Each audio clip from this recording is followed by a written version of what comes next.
গল্পটা 1954 বিশ্বকাপের। এই বিশ্বকাপে হাঙ্গেরি ফুটবল দল হট ফেভারিট হিসেবে খেলতে এসেছিল।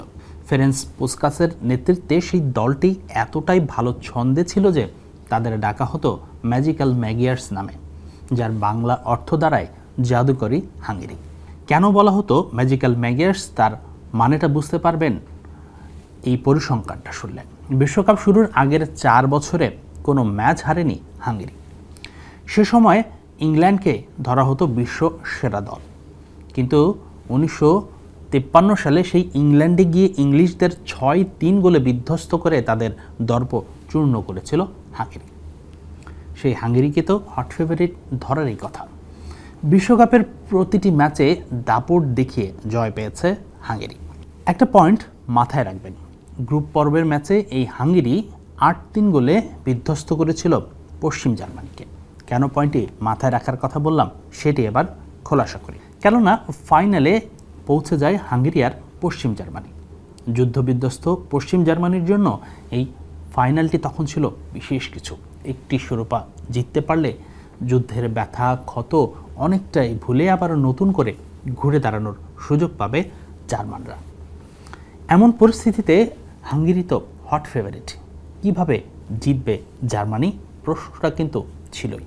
ফাইনালের আগে সবাই হাঙ্গেরির হাতেই ট্রফিটা অলমোস্ট তুলিয়ে দিয়েছিলেন। ফাইনাল ম্যাচ শুরু হলো বার্নে, যেখানে ম্যাচের 8 মিনিটেই 2 গোল দিয়ে বসলো হাঙ্গেরি।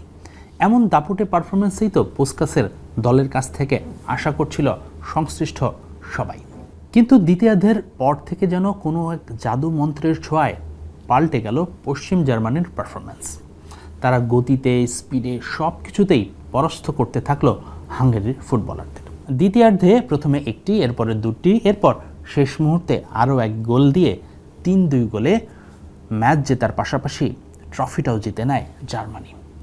ফুটবল বিশ্ব অবাক হয়ে যায় এই ম্যাচের ফলাফলে। এই ফাইনালকে বলা হয় ম্যাজিক অফ বার্নস। কেন এটাকে ম্যাজিক অফ বার্নস বলা হচ্ছিল?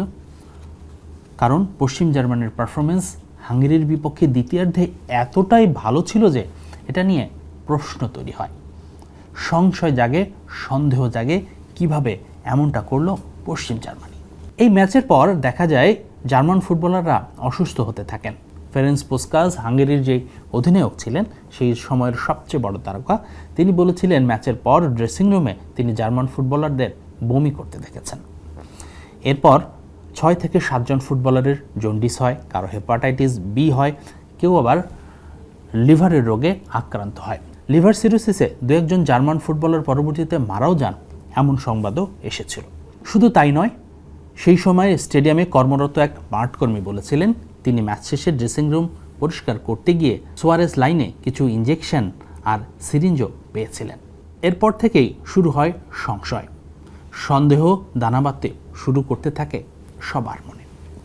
কিন্তু এরপর এই বিষয়ে আর তেমন কোনো তদন্ত কিংবা ঘটনা নিয়ে কোনো আলোচনা হয়নি। তবে 2010 সালের দিকে আবারও সেই 54 বিশ্বকাপের ফাইনালের ঘটনা নিয়ে আলোচনা সৃষ্টি হয় জার্মানি জুড়ে। জার্মানির অলিম্পিক অ্যাসোসিয়েশন সে সময় এই ঘটনার তদন্ত করার জন্য একটি কমিটি গঠন করে। বার্লিনের হুমবোল্ট বিশ্ববিদ্যালয়কে এবং তাদের একদল গবেষককে সেই ঘটনার বা সেই ম্যাচের, ফাইনাল ম্যাচের তদন্ত করার দায়িত্ব দেওয়া হয়।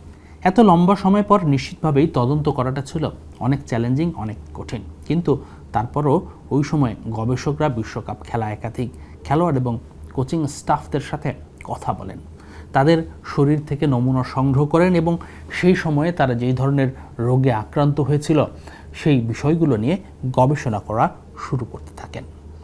এই গবেষণার ফলাফল আসতে আসতে 2013-14 সাল হয়ে যায়। যেই 14 সালে আবার জার্মানি বিশ্বকাপ জিতে সেই ঘটনাটা অনেকটা ধামাচাপা পড়ে যায়। কিন্তু 13 সালে প্রকাশিত সেই প্রতিবেদনে বলা হয়েছিল অবৈধ ড্রাগস দেওয়া হয়েছিল জার্মান ফুটবলারদের। পারভেটিন নামে একটা ইনজেকশন দেওয়া হয়েছিল জার্মান ফুটবলারদের 1954 বিশ্বকাপ ফাইনালের আগে। যেই ইনজেকশনটি মূলত এনার্জি বৃদ্ধি করে, ইমিউনিটি সিস্টেম বাড়িয়ে দেয় এবং কিছু স্বল্প সময়ের জন্য অসম শক্তি এনে দেয় একজন মানুষের শরীরে। বিশ্বযুদ্ধের সময় নাৎজি বাহিনীকে এই ধরনের ইঞ্জেকশন দিত জার্মানরা। বিশেষ করে যারা প্লেন চালাতেন এবং ট্যাঙ্ক চালাতেন তাদেরকে এই ধরনের ইঞ্জেকশন বা অনেক সময় চকলেট আকৃতির এক ধরনের পারভিটিন ইঞ্জেকশন বা ঔষধ দেয়া হতো। তদন্তকারী দলের মুখোমুখি হয় সেই সময়ে জার্মান দলের চিকিৎসক, কিন্তু তিনি দাবি করেছিলেন তিনি এই ধরনের কোনো ইঞ্জেকশন দেননি, দিয়েছিলেন ভিটামিন সি ইঞ্জেকশন। কিন্তু গবেষণায় সেটি মিথ্যা প্রমাণিত হয়েছে, কেননা এই ধরনের ইঞ্জেকশন ভিটামিন সি দিলে কখনোই ফুটবলাররা অসুস্থ হয়ে পড়বে না। আর ভিটামিন সি দেওয়ার জন্য ইঞ্জেকশনের প্রয়োজন হয় না, ভিটামিন সি ওষুধ মুখে খেলেই হয়ে যায়। এখন আপনার মনে প্রশ্ন জাগতেই পারে, ফিফা তাহলে এই বিশ্বকাপকে বা জার্মানির শিরোপাটা পরবর্তীতে কেড়ে নেয়নি কেন? কেননা সেই সময় ডোপ টেস্ট বা সেই ধরনের কোনো নিয়ম ছিল না, যার বেড়াজালে জার্মানির কাছ থেকে সেই ট্রফিটি কেড়ে নেওয়া যায়নি বা সেটি নিয়ে ভবিষ্যতে কোনো আর পদক্ষেপ নিতে পারেনি ফিফা। তবে বলা হয় জার্মান ফুটবল ফেডারেশন 2014 সালের দিকে বিশ্বকাপ জয়ের পর এই তদন্ত রিপোর্টটা ধামাচাপা দেওয়ার জন্য যথেষ্ট চেষ্টা করেছে। সৃষ্টিকর্তা কি সেই 54 বিশ্বকাপের অন্যায়ের শাস্তিটা এখন দিচ্ছে জার্মানিকে? হাসিনুর রহমান, যমুনা স্পোর্টস।